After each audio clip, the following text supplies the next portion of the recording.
अस्सलाम वालेकुम नाज़रीन। प्रोग्राम तवाना पाकिस्तान शायगान के साथ में मैं हूं आपका मेज़बान डॉक्टर आमिर महमूद। नाज़रीन, आज हम पाकिस्तान के तीसरे बड़े शहर, सनती शहर बल्कि कहना ज़्यादा मुनासिब होगा, फ़ैसलाबाद से आपसे मुखातिब हैं, जिसकी वजह शोहरत घंटा घर तो है ही है, और उसके साथ साथ पाकिस्तान इसको फ़ैसलाबाद को पाकिस्तान का मैनचेस्टर भी कहा जाता है, क्योंकि पाकिस्तान की तमाम जो टेक्सटाइल की इंडस्ट्री है वो यहीं पर मौजूद है। अभी हम जिस मौजू के ऊपर गुफ्तगू करने जा रहे हैं वो बेसिकली, इसको इंग्लिश में तो हम डायबिटीज़ प्रिवेंशन एंड रिमिशन कहते हैं, तो उर्दू में आप ये समझ लीजिए कि शुगर से बचाओ, या अगर शुगर शुरू में ही आपको हो गई और आपने दवाइयों से इसको कंट्रोल कर लिया तो आप बैक टू नॉर्मल भी हो सकते हैं, एक नॉर्मल ज़िंदगी गुजार सकते हैं बग़ैर अद्वियात के। उसको हम रिमिशन कहते हैं। तो ये बड़ा इंटरेस्टिंग टॉपिक है कि लोगों के लिए एक उम्मीद की किरण भी है कि ऐसे लोग डायबिटीज़ से मुकम्मल छुटकारा भी पा सकते हैं अगर वो अपने तर्ज़ ज़िंदगी में वो तब्दीलियाँ करें जो डॉक्टर साहिबान बताते हैं। अब वो तब्दीलियाँ क्या होंगी वो हम पूछेंगे आज के एक्सपर्ट से, जो कि हैं doctor Yusuf Ikram. He is consultant physician and diabetologist, और डॉक्टर साहब जो हैं ज़हरा रहीम क्लिनिक फैसलाबाद में प्राइवेट प्रैक्टिस कर रहे हैं। उसके अलावा पोस्ट ग्रेजुएट ट्रेनर हैं मेडिकल यूनिट 1 एलाइड हॉस्पिटल में, जहाँ पर जो एमबीबीएस के बाद डॉक्टर्स ट्रेनिंग कर रहे होते हैं, तो उनकी ट्रेनिंग का काम डॉक्टर साहब सर अंजाम दे रहे हैं। डॉक्टर साहब, welcome to the show. Thank you. अच्छा, हम बुनियादी सी चीज़ से शुरू कर लेते हैं, ताकि मैं चाह रहा हूँ कि लोगों को एक स्ट्रक्चर्ड इन्फॉर्मेशन मिले कि अगर हम डायबिटीज़ को देखें तो इसकी डेफिनेशन क्या होती है, तारीफ़ क्या है इसकी, और इसकी कितनी अक़साम आपकी क्लिनिकल प्रैक्टिस में आती हैं। जी थैंक यू। आपका बहुत शुक्रिया कि आपने मुझे दावत दी आज बात करने के लिए। तो डायबिटीज़ जो है इस वक्त पूरी दुनिया में एक पेंडेमिक के वबा तौर बन पे गई हुई है, वबा आलमी बन वबा बन गई हुई है। बिल्कुल ऐसे ही।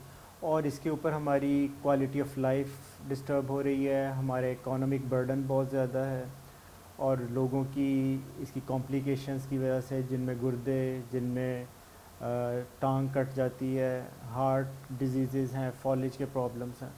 तो डायबिटीज़ जो है इस वक्त पूरी दुनिया का जो डेटा है, तकरीबन 537 मिलियन पीपल जो हैं वो सफ़र कर रहे हैं डायबिटीज़ से। और एक्सपेक्टेड जो डेटा है वो है आलमोस्ट 643 मिलियन 2030 में।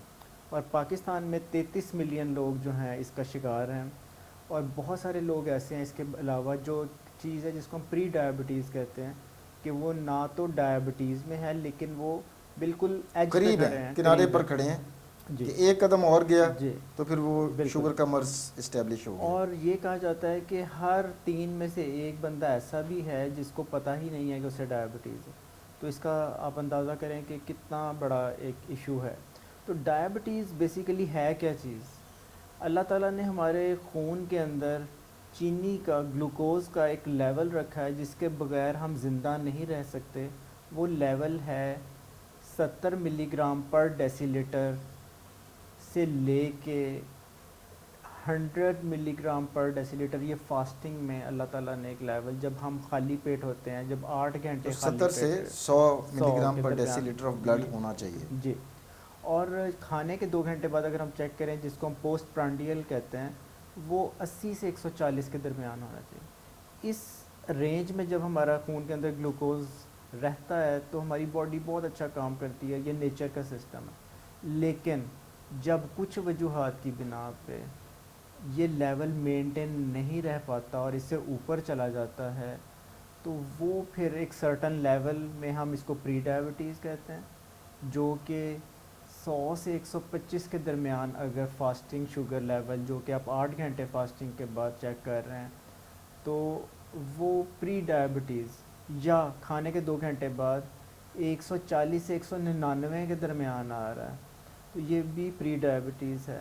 लेकिन अगर हमारा जो ब्लड शुगर लेवल फास्टिंग में 126 से ऊपर चला जाता है और खाने के 2 घंटे बाद 200 या इससे ऊपर चला जाता है, तो फिर हम इसे कहते हैं कि ये डायबिटीज़ का मर्ज़ लाहक हो गया है। और इसके पीछे जो रीज़न्स हैं, जो ड्राइविंग फैक्टर्स हैं, वो एक तो सबसे पहले इसकी टाइप्स की आपने बात की, तो एक तो टाइप है टाइप 1 डायबिटीज़। ये बहुत कम लोग हैं, only 5% of total population of इसमें डायबिटीज़ 95% टाइप टू है, जो कि हमारा ओके। मेन इशू है। तो टाइप टू जो है, ये वो चीज़ है जिसमें या तो इंसुलिन की कमी हो जाती है, और या हमारी इंसुलिन अपना काम नहीं कर रही इतनी होती। मौसर नहीं रहती। जी, क्योंकि इंसुलिन का काम ये है कि ये ग्लूकोज को हर जिस्म के सेल के अंदर लेके जाती है। यानी कि खून के अंदर जो शुगर शुगर है है, उसको तमाम खुलियों तक खुलियों पहुंचाना तक पहुंचाना इंसुलिन इंसुलिन का का काम काम है। है। ओके। और जब ये इंसुलिन ये काम नहीं कर रही, तो हम इसे कहते हैं इंसुलिन रेजिस्टेंस। अब हमारे हर सेल को, हमारे मसल्स को, हर जगह पे ग्लूकोज चाहिए, लेकिन जब ये इंसुलिन काम नहीं करी, तो बॉडी को उसको पहुंचाने के लिए और इंसुलिन बनानी पड़ती है, और इंसुलिन बढ़ती है, और अल्टीमेटली हमारा जो लबलबा है पेंक्रियास, वो एग्जॉस्ट हो जाता है, वहाँ पे इंसुलिन डेफिशिएंसी हो जाती है। तो फिर ये अल्टीमेटली दूसरा फैक्टर भी आता है, पहला इंसुलिन रेजिस्टेंस, दूसरा जो है कि इंसुलिन की कमी भी कमी वाक़या हो भी आ जाती है। जाती है। तो ये दो फैक्टर्स हैं जो कि कॉजेटिव फैक्टर हैं टाइप 2 में। अच्छा डॉक्टर साहब, इसमें अगर हम हाई रिस्क ग्रुप देखें तो वो कौन से ऐसे लोग हैं जिनमें ज़िंदगी के किसी हिस्से में शुगर होने का अंदेशा या ख़तरा बढ़ जाता है, वो कौन कौन से लोग हैं? जी, सबसे पहले तो एक चीज़ है जेनेटिक फैक्टर, विरासत में। अगर किसी शख्स के वालिद को शुगर है, तो उसको 25% ज़्यादा चांसेस हैं आम बंदे से कि उसको शुगर हो जाए, और अगर उसकी वालदा को भी है तो 25% और चांस बढ़ जाते हैं। तो ये एक हाई रिस्क कैटेगरी। इसके अलावा अगर किसी बंदे का वज़न जो है कद की मुनासबत से, जिसे हम BMI कहते हैं, वो एक सर्टन रेंज से ऊपर चला जाता है, ओवरवेट में चला जाता है, और पाकिस्तानी पॉपुलेशन के लिए वो 23.5 किलोग्राम पर मीटर स्क्वायर है, जबकि जो वाइट रेस है, गोरे हैं, उनके अंदर ये 25 किलोग्राम पर मीटर स्क्वायर है। तो अगर हमारा ये चल जाए, और एक चीज़ है जिसे हम कहते हैं ट्रंकल ओबेसिटी, नाफ के लेवल पे जो हम वेस्ट चेक करते हैं, वेस्ट सरकमफ्रेंस जो आ वेस्ट जाता है हमारा, सरकमफ्रेंस, और वो भी हमारा जो कट ऑफ वैल्यू है वो गोरों से कम है, कम यानी होगा। हमें जल्दी जो है वो साउथ ईस्ट एशियंस, जिनमें पाकिस्तान, इंडिया, श्रीलंका, ये ममालिक आते हैं, तो इनको थोड़ा सा भी जो ये हाई होता है ट्रंकल ओबेसिटी जिसे कहते हैं, तो ये चले जाते हैं हाई रिस्क। इसके अलावा सीडेंट्री लाइफस्टाइल, यानी सीडेंट्री लाइफस्टाइल की डेफिनेशन है, अगर कोई बंदा 4000 कदम रोज़ाना चलता है, तो ये सीडेंट्री में आता है। इससे ऊपर समथिंग चार अबव हजार दिस कदम 4000 एक दिन में? कदम एक दिन में, इससे ऊपर कोई चीज़ है तो वो फिर एक्टिव लाइफस्टाइल की तरफ जाता है। तो हमें जो है वो, जो लोग सीडेंट्री लाइफस्टाइल है, जो अपनी नींद पूरी नहीं करते, रात को 8 घंटे की नींद, जो कि स्ट्रेसफुल लाइफ में रह रहे हैं, हर वक्त स्ट्रेस है, भाग दौड़ में हैं, दे आर एट रिस्क, जो खाने पीने में एहतियात नहीं करते, जो कि फास्ट फूड, शुगरी आइटम्स, मैदे से बनी हुई चीज़ें, रिफाइंड शुगर्स जिनको हम कहते हैं, वो इस्तेमाल करते हैं, तो they are at high risk of developing diabetes. इसका मतलब है कि इसका काफ़ी हद तक ताल्लुक मरोसियत में, तो आप खैर थोड़ा सा मुश्किल हो जाता है कि उसको कंट्रोल किया जाए अगर बिल्कुल। जीन्स में है, बिल्कुल। लेकिन अगर जीन्स में ना हो तो जो आपकी गुफ्तगू के मुताबिक जो लाइफस्टाइल है मरीज़ का या आम किसी इंसान का या तर्ज ज़िंदगी है, उससे काफ़ी हद तक इसका मतलब है हम कंट्रोल कर सकते हैं जी इसको। डेफिनेटली, इवन अगर किसी की विरासत में भी मौजूद है, लेकिन वो अपने लाइफस्टाइल को बेहतर करता है, जिसे हम लाइफस्टाइल मॉडिफिकेशन कहते हैं, अपनी डाइटरी हैबिट्स को चेंज करता है, अपनी स्लीप को बेहतर करता है, अपनी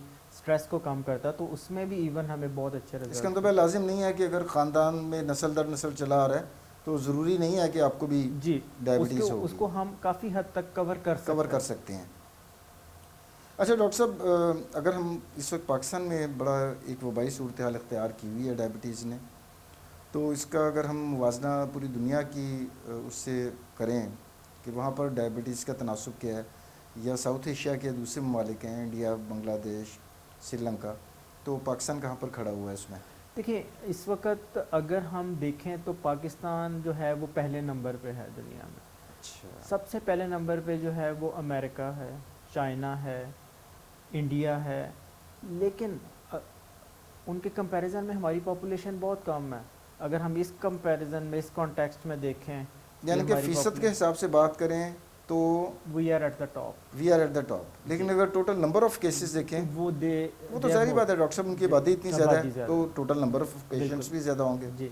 तो लेकिन हम असल जो गौरतलब बात है वो ये है कि कितने फ़ीसद पॉपुलेशन है, जी उसमें हम हाई साइड के जी ऊपर हैं। उसमें हम हायर साइड पे हैं और हम पूरी दुनिया में पहले नंबर पे इसमें खड़े हैं, जो कि हमारे लिए बहुत ही अलार्मिंग सिचुएशन है। हमारी इसमें हेल्थ कॉस्ट बहुत ज़्यादा आ रही है। We are poor resource country, जहाँ पे हमारा जो पैसा जो है हमारी यंग जनरेशन की ग्रूमिंग पे लग सकता है, वो ड्रग्स की कॉस्ट पे लग रहा है। ड्रग्स की इंसुलिन की प्रोविज़न जो है वो इतनी अच्छी नहीं है। फिर हेल्थ केयर एजुकेशन नहीं है, लोगों को के अंदर मिथ्स हैं बहुत सारे।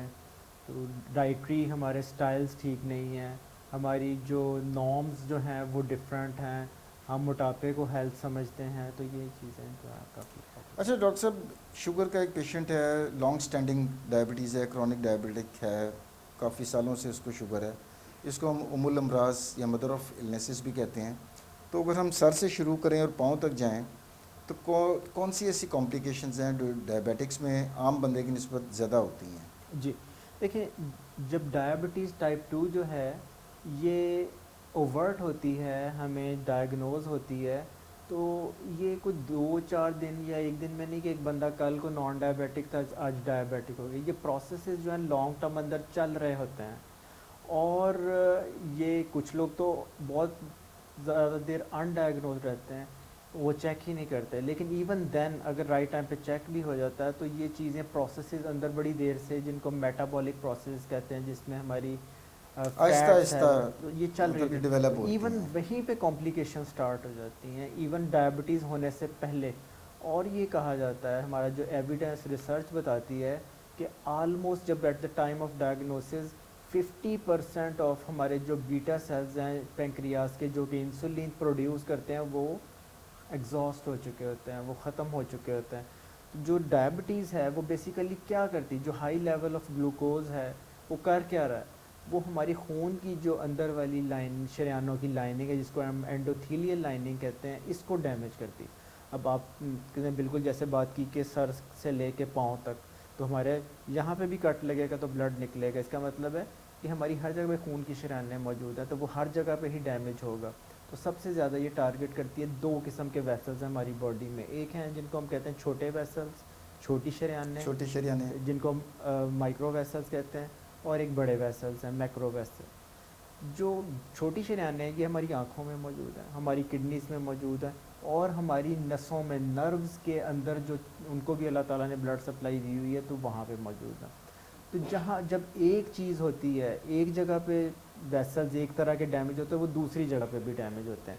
मसलन अगर आइज़ पेशेंट की शुगर की वजह से इफेक्ट हो रही है, तो इसका मतलब है किडनीज भी इफेक्ट हो रही है। और ये मुतवाज़ी चल रहा है, पैरेलल चल रहा है। जी, ये नहीं है कि पहले ये चीज़ ख़राब होगी तो ये फिर वो साथ बारी साथ बारी नहीं है। जी, बल्कि अगर ओके। किसी पेशेंट में आइज़ इफेक्ट हो रही हैं, शुगर का पेशेंट है और उसके किडनीज इफेक्ट नहीं हो रहे, हमने उसको टेस्ट जो है मुख्तलिफ लैब्स उनमें देखा है, तो ये हमारे लिए फिर अलार्मिंग होता है कि हमें कुछ और देखना चाहिए, इस पेशेंट में कोई और रीज़न तो नहीं, वो डायबिटीज़ की वजह से ये सारी चीज़ें इकट्ठी होनी चाहिए।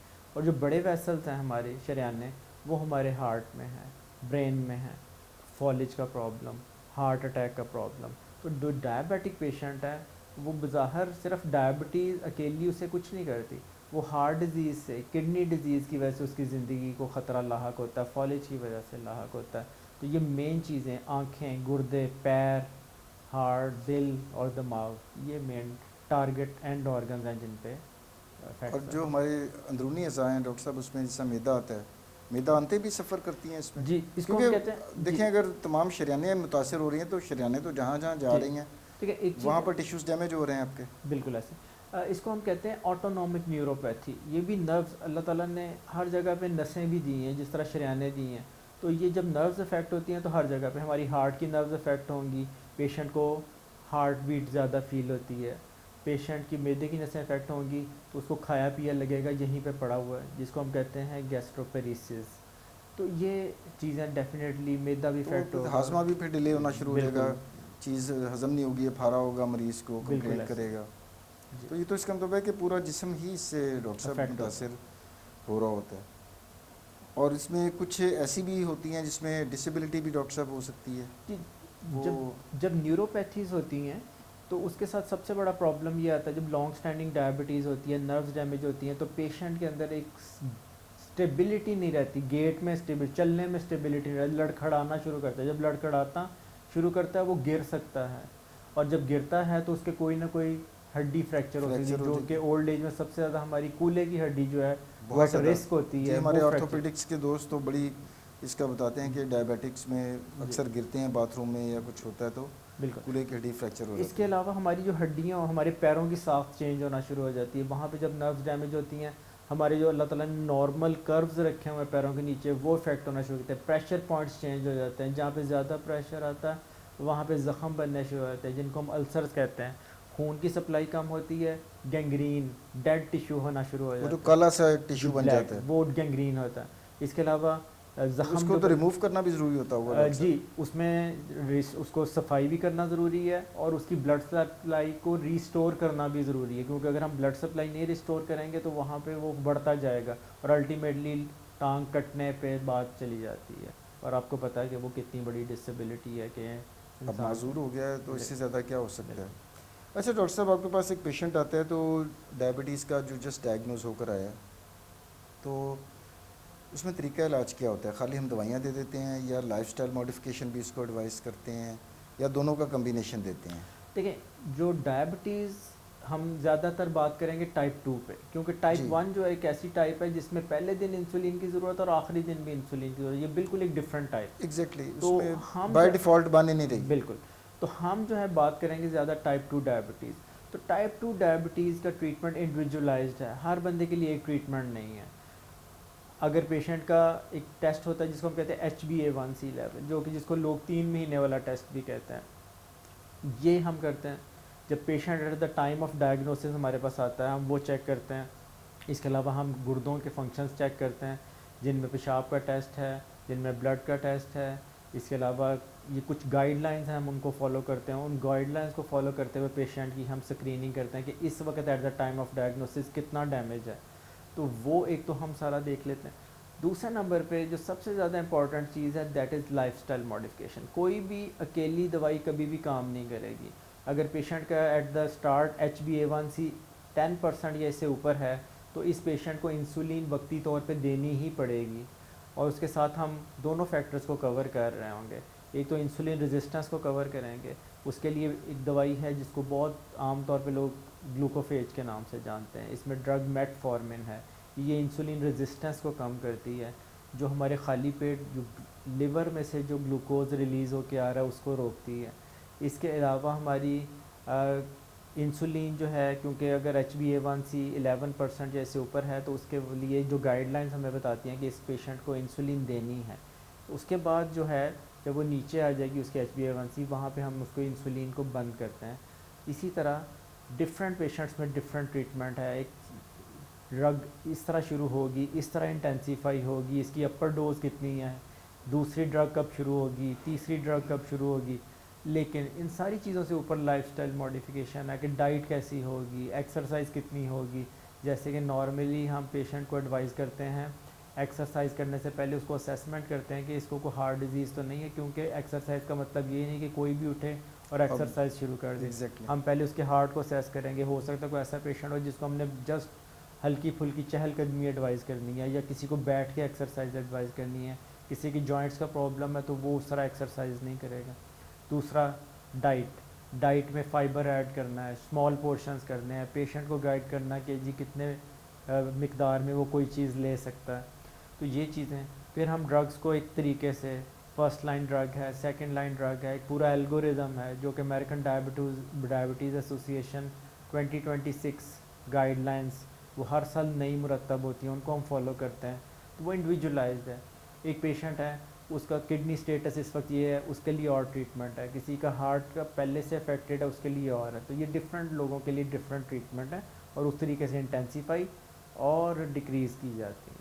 अच्छा डॉक्टर साहब, आजकल एक सोशल मीडिया और ये जो हमारी टेक्नोलॉजी में एडवांसमेंट हुई है आईटी के अंदर, उसके फ़वाइद भी हैं और नुकसान भी हैं। नुकसान की अगर बात करूं तो बहुत ज़्यादा ऐसी अनऑथोराइज्ड गैर मुस्तनद चीज़ें सोशल मीडिया के ऊपर बिकना शुरू हो गई हैं जिनके मुतालिक कहा जाता है कि जी शुगर का दायमी हल, कि जी हमारा ये 2 महीने का कोर्स करें और मुकम्मल छुटकारा पा लें। तो एज ए डॉक्टर मेरी तो समझ से बाहर है कि कोई ऐसी दवाई हो जो शुगर को परमानेंट ही ख़त्म कर दे। तो आप बीइंग एन एक्सपर्ट क्या किस तरह कमेंट करेंगे कि कोई ऐसे इस तरह के जो टॉल क्लेम्स आ रहे होते हैं, झूठे दावे आ रहे होते हैं सोशल मीडिया डॉक्टर्स के थ्रू कि जी हमारा ये कोर्स इस्तेमाल करें और शुगर मुकम्मल छुटकारा, मुकम्मल ख़ात्मा शुगर का, ऐसी कोई चीज़ है हमारे पास? जी बिल्कुल, ये एक बहुत बड़ा इशू है और पेशेंट को मिसलीड किया जाता है। तो ये मिथ्स हैं लोगों के जहन में डिफरेंट, उनको क्लियर करना, इसके लिए हमें एक मैस लेवल पे जो है लोगों की एजुकेट करना है और उनके जो चीज़ें हैं उनको क्लियर करने की ज़रूरत है। देखिए डायबिटीज़ जो है ये, इसको हम टर्म यूज़ करते हैं रिमिशन की। रिमिशन की डेफिनेशन क्या है? रिमिशन दो किस्म की है, एक है पार्शियल रिमिशन, एक है कंप्लीट रिमिशन। अच्छा, एक चीज़ होती है जिसको हम कहते हैं ख़त्म होना, एक होता है गायब होना। जो चीज़ गायब होती है वो दोबारा भी आ सकती है, तो हम शुगर को गायब कर सकते हैं, यानी वो ना होने के बराबर बिल्कुल एक नॉर्मल लेवल पे चल जाए। पार्शियल रिमिशन का मतलब है कि हमारा जो शुगर लेवल है बॉडी में 3 मंथ के पीरियड में बिल्कुल नॉर्मल लेवल्स पे आ रहा है, जो कि एक नॉर्मल बंदे का लेवल है जिसको डायबिटीज़ नहीं है लेकिन वो ड्रग्स ले रहा है, ये पार्शियल रिमिशन है। लेकिन कंप्लीट रिमिशन ये है कि पेशेंट कोई ड्रग अब नहीं ले रहा, 3 महीने उसने नहीं ली, इवन देन उसके जो शुगर लेवल्स हैं वो बिल्कुल नॉर्मल हैं, तो दिस इज़ रिमिशन। और रिमिशन को अचीव करने का जो सबसे ज़्यादा ऑथेंटिकेटेड और एविडेंस बेस्ड तरीका है दैट इज़ वेट लॉस। तो हमारा एविडेंस जो है, हमारी रिसर्च हमें ये बताती है कि अगर कोई पेशेंट 7% तक अपना वेट रिड्यूस कर लेता है तो वो पार्शियल रिमिशन में चल जाएगा, यानी वो गुड कंट्रोल में चला जाएगा लेकिन ड्रग्स चल रही होंगी। लेकिन अगर कोई बंदा 10% या बहुत ज़्यादा बेहतर 15% तक चला जाता है तो वो कंप्लीट रिमिशन में चल जाएगा, लेकिन ये सारा weight loss healthy weight loss होगा, ये क्रैश डाइटिंग नहीं होगी, ये एक तरीक़ेकार के तहत होगा। और जो हेल्दी वेट लॉस है वो 1 महीने में 4 kg से ज़्यादा कतन नहीं होना चाहिए। 4 kg से ज़्यादा 1 महीने में वेट लॉस करना आपके लिए इंतहाई डेंजरस है, क्रिटिकल हो सकता है। बहुत सारे मिथ्स हैं, बहुत सारी लोगों को मिसलेड किया जा रहा है कि आप रोटी बिल्कुल बंद कर दें, आप चावल बिल्कुल बंद कर दें। ये इंतहाई ख़तरनाक चीज़ है। वो कैसे ख़तरनाक है कि जब आप कार्बोहाइड्रेट, हमारा मेन सोर्स ऑफ एनर्जी है, जब आप कार्बोहाइड्रेट बंद करते हैं तो हमारा जो हमारा जो एडिपोज टिश्यू है, जो चर्बी है, वहाँ से वो ग्लूकोज में कन्वर्ट होना शुरू हो ग्लूकोज, जाएगी। हमें वो एनर्जी तो हर सूरत में हमारी बॉडी को चाहिए, तो वहाँ से फ्री फैटी एसिड रिलीज़ होते हैं। फ्री फैटी एसिड जब लिवर में जाते हैं तो माइटोकॉन्ड्रिया, एक ख़ास किस्म की चीज़ अल्लाह ताला ने रखी हमारे सेल में, वो उसको कीटोन बॉडीज़ बनाना शुरू कर देती है। कीटोन बॉडीज़ एसिड हैं जिसके साथ पेशेंट ख़तरनाक किस्म के प्रॉब्लम, अनकॉन्शियस, बेहोशी, हॉस्पिटलाइज्ड हो जाए, ज़िंदगी को ख़तरा हो वो सकता तो है, एक जानलेवा कंडीशन है कि चीज़। मेडिकल इमरजेंसी जी। होती है। तो ऐसी कोई ड्रग नहीं है जो कि आपको ये क्लेम किया जा सके कि जी आपकी एक दवाई खाने से शुगर बिल्कुल ख़त्म हो जाएगी। लेकिन हमारे पास हमेशा जब भी हम बात करते हैं किसी दवा की तो वो एविडेंस बेस है, जिसके पास हमारे पास एविडेंस मौजूद है, लेवल ए एविडेंस मौजूद है, रिसर्च मौजूद है। हमारे पास बहुत अच्छी ड्रग्स हैं जो कि GLP-1 रिसेप्टर एगोनिस्ट कहते हैं और इनके साथ हम फैट लॉस करते हैं। ये मैकेनिज़्म ऑफ एक्शन इनका ये है कि ये हमारी भूख को कम करती हैं, हमारे ब्रेन के लेवल पे कुछ ऐसी चेंजेस लेके आती हैं, हमारा फ़ैट लॉस होता है और वो हेल्दी फ़ैट लॉस होता है। तो ये एक तरीका है कि हेल्दी फ़ैट लॉस करेंगे तो आप रिमिशन। लेकिन कोई दुनिया में ऐसी ड्रग अवेलेबल नहीं है कि 2 महीने का कोर्स करें। इवन जो मैंने GLP-1 रिसेप्टर एगोनिस्ट की बात की, जो एविडेंस बेस्ड हैं, उनमें भी अगर लाइफस्टाइल मॉडिफिकेशन या डाइटरी चेंजेस नहीं लेके आते तो वो भी हेल्प नहीं करेंगे आपको। तो ये सारी चीज़ें जो हैं इनके मुतालिक लोगों को ये पता होना चाहिए, जब भी कोई चीज़ आप यूज़ करें आप उसके पीछे एविडेंस तलाश करें, आप उसका लिटरेचर सर्च करें। अगर आपको कोई लेवल ए एविडेंस, यानी लेवल ए एविडेंस मींस कि उसको दुनिया जानती है, वो कहीं पब्लिश हुआ है इंटरनेशनल जर्नल्स में, तो हम फिर ज़रूर उसके ऊपर बिलीव कर सकते हैं, सोच सकते हैं, प्रॉपर तहकीक उसके ऊपर तहकीक हुई की है। जाए। अदरवाइज़ हमें लेकिन किसी भी ऐसी चीज़ के मतलब तो ये तमाम गलत दावे हैं जो गलत लोग कर रहे हैं और जी। खामखा लोगों को मिसगाइड कर जी। रहे हैं। और उसी तरह अच्छा हुआ आपने उसका भी मेंशन कर दिया, जो मेरा अगला सवाल भी यही था कि वेट लॉस के लिए भी बड़े इस किस्म के क्लेम्स आते हैं कि जनाब एक महीने में 10 किलो वज़न कम जी। करें, तो ये भी ख़तरनाक हो सकता है। ये 100% ख़तरनाक है, क्योंकि हमारा एविडेंस हमें ये बताता है 4 केजी से ज़्यादा वेट लॉस किसी सूरत में नहीं करना। अगर जो लोग क्रैश डाइटिंग करते हैं, जो कि कार्बोहाइड्रेट डिप्राइव्ड हो जाते हैं, वो सीरियस कॉम्प्लिकेशंस में जा सकते हैं, और वो लाइफ थ्रेटनिंग कॉम्प्लिकेशंस हैं। अच्छा डॉक्टर साहब, अब इसमें एक शुगर का एक पेशेंट है, लोगों का ये भी सवाल होता है कि इसकी मॉनिटरिंग किस फ्रीक्वेंसी से होनी चाहिए। अब तो ग्लूकोमीटर इतने सस्ते हो गए हैं कि आपको लेबॉर्ट्री जाने की भी ज़रूरत नहीं, किट्स बड़ी सस्ती हो गई हैं, और HbA1c का टेस्ट आपको लैब से ही करवाना होता है। बिल्कुल। तो वैसे फ्रीक्वेंसी ऑफ टेस्टिंग क्या होनी चाहिए एक ऐसा पेशेंट जिसे हम रिमिशन की बात कर लेते हैं, कि जिसका बड़ा अच्छा कंट्रोल जा रहा है और अद्वियात काफ़ी हद तक उसकी बड़ी मिनिमल सी डोज के ऊपर वो मेंटेन्ड है, ठीक है तो उसको अपने लेवल्स किस फ्रीक्वेंसी से चेक करने चाहिए? जी। जो खुद शुगर चेक करना है, इसको हम कहते हैं self monitoring of blood glucose levels. तो इसमें 3 चीज़ें हैं। एक तो ये है कि low intensity, moderate intensity, high intensity. जो लोग इंसुलिन ले रहे हैं, उनको हाई इंटेंसिटी जो है अपने चेक करने चाहिए। इसका मतलब क्या है हाई इंटेंसिटी का?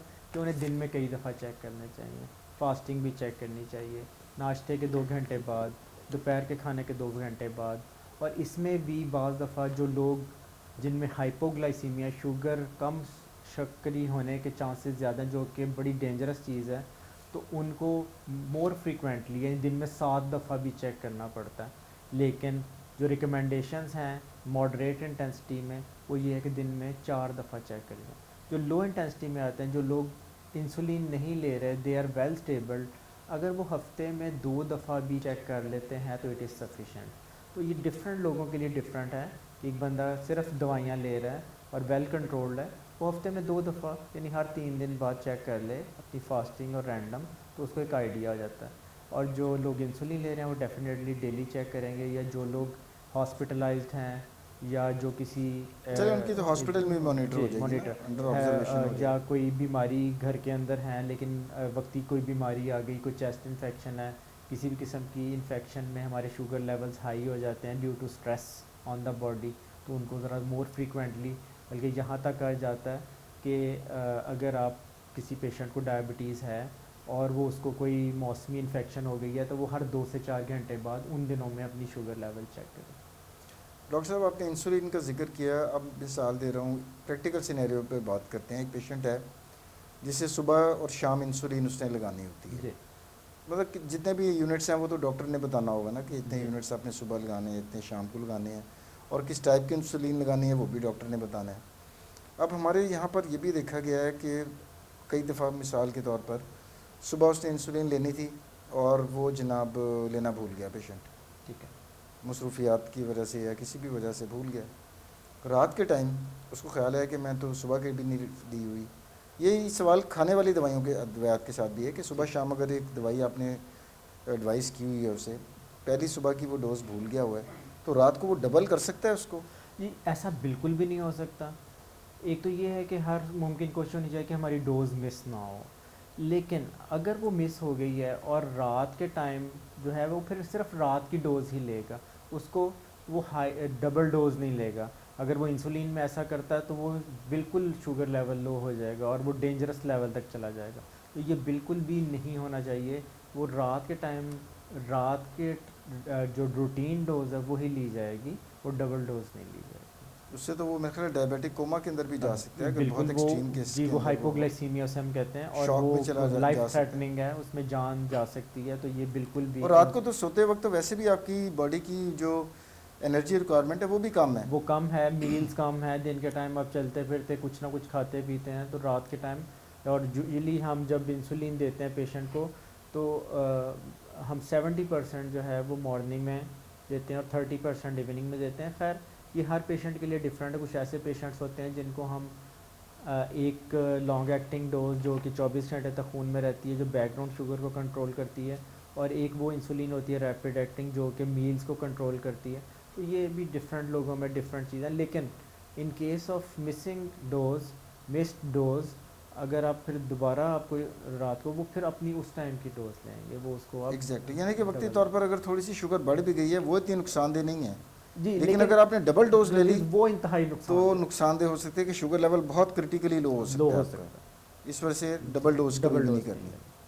अच्छा डॉक्टर साहब, सर्जिकल अगर हम मैनेजमेंट की बात करें वेट लॉस के लिए, तो बैरियाट्रिक सर्जरी पाकिस्तान में बड़ी पॉपुलर भी हो रही है कि जो लोग दवाइयों के, क्योंकि दवाइयों के साइड इफ़ेक्ट्स भी होते हैं एट टाइम्स, तो कोई ऐसे कैंडिडेट्स होते हैं जो कि चाहते हैं कि जी हम नेचुरली भी अपना वेट कम करें, तो उसमें बैरियाट्रिक सर्जरी में मैदे का कुछ पोर्शन हम छोटा कर देते हैं ताकि उसकी जल्दी भूख पूरी हो जाए और कम खाए वो, और उससे फिर इनडायरेक्टली वेट लॉस होता है।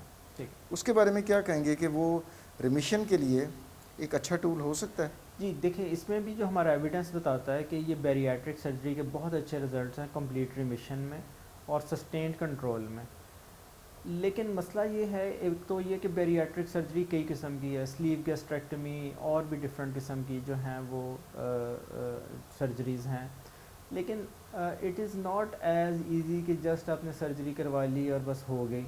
तो इसमें हम क्या करते हैं, हम पेशेंट को लाजमी काउंसलिंग, कुछ ऐसे पेशेंट्स हैं जिनमें अगर हम बैरियाट्रिक सर्जरी की तरफ ना जाएं, जो कि मॉर्बिड ओबीज़ हैं, जिनकी बीएमआई 40 से ज़्यादा है और वो किसी चीज़ से कंट्रोल नहीं हो रहा और वो एट हाई रिस्क हैं ड्यू फॉर कार्डिक डिजीज़, तो वहाँ पे उनको काउंसलिंग करनी ज़रूरी है। लेकिन ये चीज़ें भी साथ साथ बतानी ज़रूरी हैं, पॉजिटिव्स एंड नेगेटिव्स, कि ज़ाहिर मैदा अल्लाह ताला ने एक ख़ास स्ट्रक्चर बनाया है, वो ख़ास चीज़ें एब्जॉर्ब करता है। डेफिनेटली पेशेंट को मेल न्यूट्रिशन होने की डर है कि उसकी बहुत सारी चीज़ें, तो उसमें सारे जो प्रोज एंड कॉन्स हैं, जो पॉजिटिव एंड नेगेटिव हैं, वो डिस्कस करना बड़ा ज़रूरी है। तो इसमें नो डाउट ये एक बहुत अच्छा प्रोसीजर है, लेकिन इसके अपने जो हैं ड्रॉबैक्स हैं। तो ये डॉक्टर की ओपिनियन के बगैर इसकी तरफ नहीं जाना चाहिए और आपके उसके जो हैं नेगेटिव पॉइंट्स वो पता होने ज़रूरी हैं कि इसके साथ बाद में ये सफरिंग्स हो सकती हैं, विटामिन डेफिशिएंसीज हो सकती हैं, प्रोटीन कैलोरिक मेल न्यूट्रिशन हो सकता है, और ये काफ़ी इसमें इसका मतलब है कि इसमें बहुत अच्छे तरीके से इसकी जी एवेल्यूशन पहले होनी चाहिए। evaluation हर एक शख्स को सिर्फ ये नहीं कि दूसरे को देखकर तो वो जी कि ऐसे जी नहीं। मैं भी बैरियाट्रिक सर्जरी करवा लूँ, आफ्टर ऑल एक सर्जरी है, मेजर सर्जरी जी है वो भी, बिल्कुल। तो एक और उसके अच्छी, फिर लॉन्ग टर्म इफ़ेक्ट्स हैं, रिवर्सिबल नहीं है, वो जो एग्जैक्टली हो गया वो हो वो चुका। तो हो चुका है, जी उसे बिल्कुल। अब वापसी का कोई रास्ता जी नहीं है आपके पास। अच्छा डॉक्टर साहब, अब इसमें आपके अब तक के एक्सपीरियंस में कौन से ऐसे लोग होते हैं जो डायबिटीज़ की रिमिशन या उस पर बहुत अच्छा कंट्रोल आसानी से कर लेते हैं? देखिए, सबसे पहले नंबर पे तो ये है कि जब तक एक प्रॉपर पेशेंट की काउंसलिंग नहीं होगी, प्रॉपर फॉलोअप नहीं होगा, यूजुअली पेशेंट्स जो हैं वो ये करना इनके लिए मुश्किल होता है। एक तो लिटरेसी लेवल एक बहुत मैटर करता है कि पेशेंट की हेल्थ लिटरेसी कैसी है। तो अगर वो अपनी हेल्थ के मतलब जानता है और उसको प्रॉपर अवेयरनेस दी जाती है, क्योंकि हमारा अनफॉर्चुनेटली प्रॉब्लम है कि हम डॉक्टर के एंड पे ये इशू आता है कि वो काउंसलिंग का इतना टाइम नहीं दे पाता। तो बहुत सारे लोगों की हमें ज़रूरत है, डायबिटीज़ एजुकेटर्स की ज़रूरत है कि ये वो। प्रोग्राम भी इसी सिलसिले की एक कड़ी है जी कि इसमें यही इन्फॉर्मेशन देखिए हम लोगों तक जी पहुंचाने बिल्कुल। की तो ये अपनी चीज़ें काविश बहुत कर रहे हैं। इम्पोर्टेंट, ताकि लोगों को प्रॉपर अवेयरनेस हो कि वेट, अब हम ओबिसिटी जो मोटापा है, इसको सिर्फ मोटापा नहीं, इसको हम क्रॉनिक डिजीज़ की कैटेगरी में तस्वुर किया जाता है। ये क्रॉनिक डिजीज़ है, एक दायमी मर्ज़ है और इसके बड़े कॉन्सिक्वेंसेस हैं हेल्थ के ऊपर। तो वो लोग ही इसमें कामयाब होंगे जिनमें कंसिस्टेंसी होगी, जो गोल सेटिंग होगी और इंडिविजुअलाइज्ड होगा, और ये डॉक्टर और पेशेंट सेंटर्ड होगा, लेकिन इसमें डॉक्टर का फॉलोअप होगा। एक आधी दफ़ा काउंसलिंग करने से फ़ायदा नहीं होगा, रिपीटेड काउंसलिंग फॉलोअप। और जब पेशेंट को एक दफ़ा उसके रिज़ल्ट्स आने शुरू हो जाएंगे, तो वो डेफ़िनेटली जो है वो उसकी तरफ जो है वो फिर खुद जाएगा, और जब एक दफ़ा वो अचीव करेगा। हमें ये चाहिए कि अपने क्लिनिक्स पे कुछ लोगों पे एक्स्ट्रा मेहनत करके एक रोल मॉडल तैयार किया जाए, जिसको देख के लोग जो हैं वो उस तरफ मोटिवेट हों। और सबसे ज़्यादा इम्पॉर्टेंट है कि डॉक्टर ख़ुद उसको जो है एक रोल मॉडल खुद बन के दिखाना है, कि अब एक पेशेंट को डॉक्टर कन्विंस कर रहा है कि आपने अपना वेट लॉस करना है, पेट लॉस करना है, लेकिन वो ख़ुद इस पर फिट नहीं आता, तो डेफ़िनेटली वो उतनी बात की अहमियत नहीं होगी। तो proper counselling follow up is very important कि वो इसको अचीव किया जाए। अच्छा डॉक्टर साहब, एक और लास्ट क्वेश्चन है, बड़ा प्रैक्टिकल क्वेश्चन भी है, मैंने अक्सर देखने में भी आया है। दो मरीज़ हैं शुगर के। अब बीइंग डॉक्टर आपको भी पता है, मुझे भी पता है कि एक ही मर्ज़ को का इलाज करने के लिए दो अलग कैटेगरी की दवाइयाँ भी देने की ज़रूरत हो सकती है, बिकॉज़ के हर पेशेंट मुनफरिद होता है। बिल्कुल। अब कुछ दवाइयाँ आती हैं, उनकी स्ट्रेंथ होती है, मिसाल दे रहा हूँ, 2 मिलीग्राम की, 4 मिलीग्राम की, 6 मिलीग्राम की गोली है। एक और मेटफॉर्मिन की आपने मिसाल दी, तो वो 500 मिलीग्राम में आती है। ठीक है। तो ये भी देखने में आया कि एक पेशेंट जिसको मेटफॉर्मिन दी हुई है 500 मिलीग्राम की, दूसरे को 2 मिलीग्राम की, तो वो जो 500 मिलीग्राम वाला है ना, वो कहता है कि डॉक्टर साहब ने उसको जनाब ये हल्की वाली गोली दी और मुझे जनाब 500 मिलीग्राम की दी जा रही है, तो ये क्यों हो रहा है, मुझे हल्की वाली दवाई दी जाए। तो मैं चाहूँगा इस आखिरी क्वेश्चन का भी एड्रेस कर दीजिएगा जी कि इस तरह से होता है या नहीं होता, ये इसके ऊपर ज़रा रोशनी जी, डालें। बिल्कुल ऐसी बात है कि पेशेंट के ज़हन में आता है कि एक गोली जो है जो 500 मिलीग्राम या 1000 मिलीग्राम की है वो ज़्यादा हाई पोटेंसी है, और 1 मिलीग्राम वाली जो है वो लो पोटेंसी की है। तो इसके ऊपर भी पेशेंट की काउंसलिंग बहुत ज़रूरी है। पेशेंट को बताना कि हो सकता है किसी ड्रग की 1000 मिलीग्राम जो है वो बहुत ही कम हो, और एज़ कम्पेयर्ड किसी की 1 मिलीग्राम बहुत हाई पोटेंसी में कंसिडर। तो ये कंपैरिजन नहीं बनता, किसी एक ड्रग का दूसरी ड्रग के साथ कंपैरिजन नहीं बनता। तो इसके अंदर भी रिपीटेड काउंसलिंग, पेशेंट के जो मिथ्स हैं, उनको कंसर्न्स हैं, उनको एड्रेस करना बड़ा ज़रूरी है। तो उसमें बार बार रिपीटेडली अब पेशेंट को जो है क्लिनिक पे मौका लाजमी देना चाहिए कि आप अपने सारे कंसर्न्स को, अपनी सारी एक्सपेक्टेशंस को, अपने सारे आइडियाज़ को एक्सप्रेस करें और उसके ऊपर एड्रेस किया जाए। तो ये डेफिनेटली ये चीज़ें हैं लोगों के ज़हन में और बनती भी हैं, उनके वैलिड क्वेश्चन बनते हैं, वो नीड टू बी एड्रेस्ड, उनके ऊपर बात करनी ज़रूरी है उनकी। और पेशेंट इवन मैंने देखा क्लिनिक पे कि अगर उसका एजुकेशन लेवल, उसका लिटरेसी लेवल जो है वो हाई नहीं भी है, अगर आप प्रॉपर तरीके से उसको समझाएं, उसके लेवल पे जाके समझाएं, एक दफ़ा समझाएं, 2 दफ़ा समझाएं, 3 दफ़ा, तो अल्टीमेटली वो फॉलो करता है। तो बहुत दफ़ा जो है प्रॉब्लम सिर्फ पेशेंट के एंड पे नहीं होता। हम इजीली कह देते हैं कि पेशेंट नहीं मानता, पेशेंट को एक दफ़ा कह दिया कि जी इंसुलिन लगेगी, वो कहता है मैंने नहीं लगा। लेकिन देखना ये है कि जो कन्विंस करने वाला बंदा है उसकी बात करने का अंदाज़ क्या है, उसकी पेशेंट सेंटर्ड अप्रोच कितनी है, वो कितना उसको अपने साथ लेके चलना चाहता है।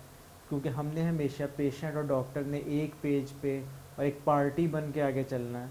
तो अगर आप किसी पेशेंट को ये कहते हैं कि तुमने इंसुलिन लगानी है, इसकी बजाय अगर मैं उसको ये कहता हूँ कि हमें हमें इंसुलिन की इंसुलिन ज़रूरत है, लगानी है, तो वो बात बड़ी ही अब वो ज़बरदस्त बात। अकेला नहीं रहा, अब वो दो लोग हैं, अब पार्टी बन गई, अब वो इकट्ठे मिल के एग्जैक्टली, चलेंगे, उसको लगेगा कि मैं अब अकेला नहीं। तो ये चीज़ें बड़ी मैटर करती हैं। एग्जैक्टली। बड़ी खूबसूरत गुफ्तगू की डॉक्टर साहब आपने। नाज़रीन, आखिर में मैं डॉक्टर यूसुफ इकराम साहब का शुक्रिया अदा करना चाहूँगा कि डायबिटीज़ जैसा जो कि एक वबाई सूरत हाल इख्तियार कर चुका हुआ है, इस मर्ज़ के ऊपर उन्होंने इंतहाई मुफीद मालूमात कि डायबिटीज़ पे कंट्रोल कैसे हासिल करना है और उस पर कायम कैसे रहना है। तो साबित कदमी वाला जो है ये मामला है, कोई शॉर्टकट्स नहीं है जिस तरह आप सोशल मीडिया पे देखते हैं कि जनाब फ़लाँ कोर्स आप 2 हफ्ते का यूज़ करें और दायमी तौर पर मुस्तकिल ख़त्म हो जाएगी डायबिटीज़। ऐसा नहीं है, लेकिन आप अच्छे तरीके से डॉक्टर की एडवाइस से उसको अच्छा कंट्रोल ज़रूर कर सकते हैं, जिसकी वजह से वो जो लॉन्ग टर्म कॉम्प्लिकेशंस हैं जिसमें अक्सर अपाहजपन भी हो सकता है, उनसे आप ख़ुद को बचा सकते हैं। उम्मीद करता हूँ कि आपको आज का प्रोग्राम पसंद आया होगा। अगले प्रोग्राम तक के लिए डॉक्टर आमिर को इजाज़त दीजिए। अल्लाह हाफ़िज़।